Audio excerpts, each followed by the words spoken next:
लेकिन जरा प्रशांत टंडन जी आपके पास आना चाहता हूं। जो बाइट अभी एक बार फिर से सुनाना चाहता हूं, जीतन राम मांझी की ये बाइट बहुत इंपॉर्टेंट है। जीतन राम मांझी अभी तक एक तरफा नरेंद्र मोदी, इनकी सरकार, एनडीए एकजुट है, सब बोलते रहे, लेकिन आज क्या कारण है कि वो सीधा सीधा हमला बोल रहे हैं अपने ही एनडीए पे और कह रहे हैं कि झारखंड गया, दिल्ली जीत जाए, हम ऐसी उम्मीद करते हैं, एनडीए जीते वहां ऐसी उम्मीद करते हैं। जरा सुनिए पहले जीतन राम मांझी को, फिर प्रशांत टंडन जी आपके पास आता हूं। किया जहां 20,000 आदमी थे, जुटा ले कोई दूसरा आदमी, हमारे ही आदमी को ले जाते हैं। कल हम क्लियर किया है अपने लोगों से कि हमारे गरीब लोग, खास करके जो भुइयां मुसहर परिवार है, जो बहुत गरीब तबके के लोग हैं, जिसको बहला फुसला कर लोग ले जाता है रैली में, सम्मेलन में, नहीं कोई जाए, वो सब हम लोगों के साथ आता है। देखिए, 2 को हम लोग करने जा रहे हैं घोसी में, फिर आपको 28 फरवरी को करने जा रहे हैं गांधी मैदान में।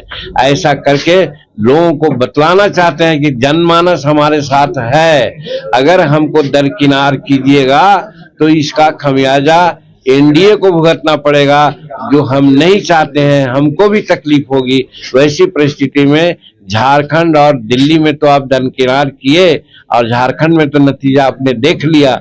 हम मनाते हैं भगवान से कि दिल्ली में वो हालत नहीं हो, एनडीए के लोग वहां जीते, और बिहार में सजग रहे, बिहार में सब लोगों को समन्वय रूप में साथ लेकर के आगे चले, और जिसकी जितनी ताकत है उसको लोग समझें, तो ही हम लोग अपना ताकत उनको दिखला रहे हैं।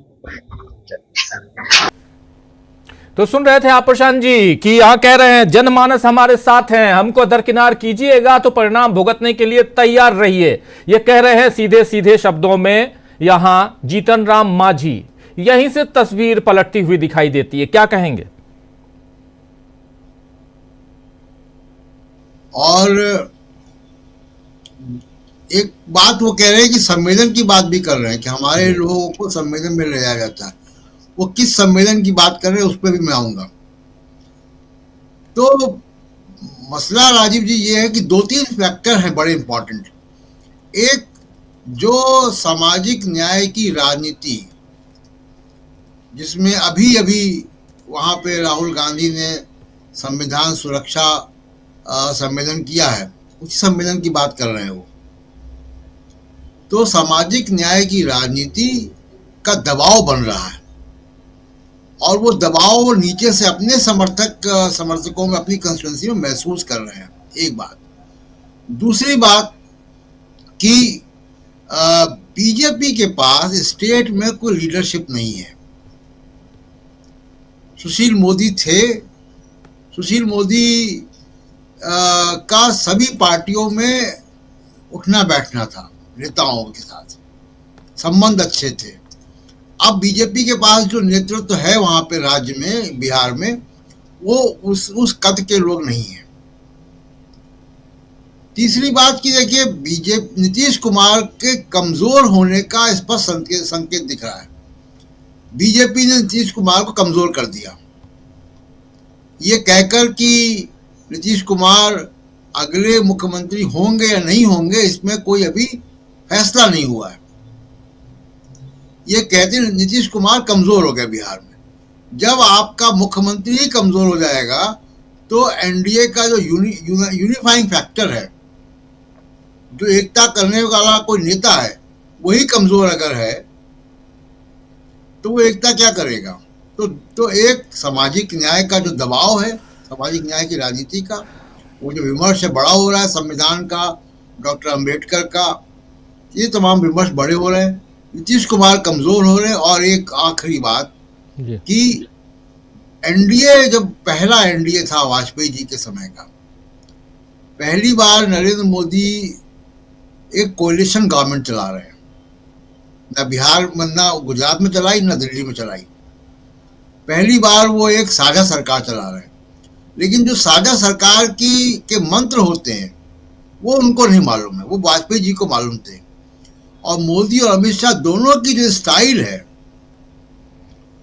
वो ईडी, सीबीआई, मीडिया, इस तरीके से रहती है। साझा सरकारों में ये नहीं चलता है।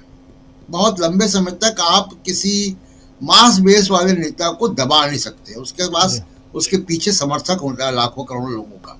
बिल्कुल। तो वाजपेयी की तुलना में मोदी और अमित शाह का जो एनडीए है वो धमका कर आप सबको एक साथ नहीं रख सकते बहुत लंबे समय तक। ये धमका कर साथ में रखने की पॉलिटिक्स बहुत लंबे समय तक चलती नहीं है। उसका एक नतीजा हम देख रहे हैं जितिन राम मांझी जो कि कितने स्पष्ट शब्दों में धमकी दे रहे हैं। तो वो धमकी देने की हिम्मत उनको आ रही क्योंकि उनकी अपनी कंस्टिट्यूएंसी बड़ी स्ट्रांग है। वो डर खत्म हो गया ईडी सीबीआई और इनकम टैक्स का। तो ये जो 2-3 फैक्टर हैं ये बड़े इंपॉर्टेंट है जो प्ले कर रहे हैं इस वक्त की पॉलिटिक्स में। और एक बड़ा इंपॉर्टेंट आपने गौर किया होगा जब ये संविधान सुरक्षा सम्मेलन था, राहुल गांधी ने गुगली फेंकी वहां से और ये कह दिया कि नीतीश कुमार का जो जातिवार सर्वेक्षण था, सर्वे, वो फर्जी था, फेक है जी। वो उस गुगली को अभी लोग समझ नहीं पाए कि क्यों राहुल गांधी ने ऐसा कह दिया, जबकि वो जातिवार सर्वेक्षण सर्वे उसी समय हुआ था जब कांग्रेस भी शामिल थी सरकार में जी। आरजेडी महागठबंधन की सरकार थी, महागठबंधन की सरकार थी जी। तो वो गुगली राहुल गांधी ने इसलिए फेंकी कि नीतीश कुमार उसमें प्रतिक्रिया दें। अब नीतीश कुमार को डिफेंड करना है अपने ही सर्वेक्षण को और वो कर नहीं सकते क्योंकि बीजेपी उसको करने नहीं देगी जी।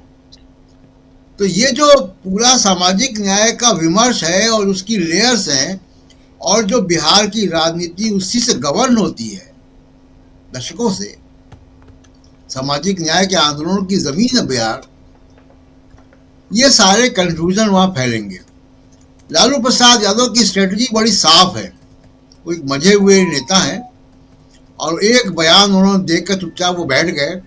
अब नीतीश कुमार जहां भी जा रहे हैं वो रिपोर्टर्स के माइक आते हैं और सब यही पूछ रहे हैं, तो उनके जो कब पलटी मारेंगे कब नहीं मारेंगे यही सवाल घूम रहा है। लालू प्रसाद यादव की स्ट्रेटजी बड़ी साफ है कि वो किसको लेते हैं किसको नहीं लेते वो आगे देखा जाएगा जी। अभी वो एनडीए के खेमे में कंफ्यूजन फैलाने में कामयाब हो गए। यही एक बड़े बझे हुए नेता की एक पहचान है। उन्होंने बैठे बैठे एक साउंड बाइट देकर 30 सेकंड की पूरे एनडीए के कुंबे में हायतोबा मचवा दी। अब सब लोग बोल रहे हैं, चिराग पासवान बोल रहे हैं, उनके चाचा बोल रहे हैं, जितिन राम मांझी बोल रहे हैं, नीतीश कुमार कभी हाथ जोड़ते हैं, कभी बोलते हैं, कभी नहीं बोलते हैं। तो पूरा जो कंफ्यूजन है एनडीए कैंप में वो लालू प्रसाद यादव ने 30 सेकंड का एक इंटरव्यू में एक बाइट देकर फैला दिया। अब क्योंकि सामाजिक न्याय का विमर्श वहाँ बहुत गहरा है और याद कीजिए कि जब मोहन भागवत ने कह दिया था कि आरक्षण का रिव्यू हम करेंगे, उस पर पुनर्विचार करेंगे, और वो चुनाव उलट गया था उसी एक बयान से उलट गया था चुनाव। तो वो सारी फैक्टर्स अभी भी हैं। बीजेपी का एक विफलता रही है कि बीजेपी ने नीतीश कुमार को खो दिया, जिसको कहते हैं कि नीतीश कुमार को बीजेपी ने खो दिया, अपना कोई नेता बना नहीं पाए। तो ये बिहार की राजनीति का मौजूदा हाल है। जी बिल्कुल बिल्कुल, बिहार की राजनीति का मौजूदा हाल। लेकिन बिहार की राजनीति की चर्चा हम क्यों कर रहे हैं? चर्चा इसलिए कर रहे हैं कि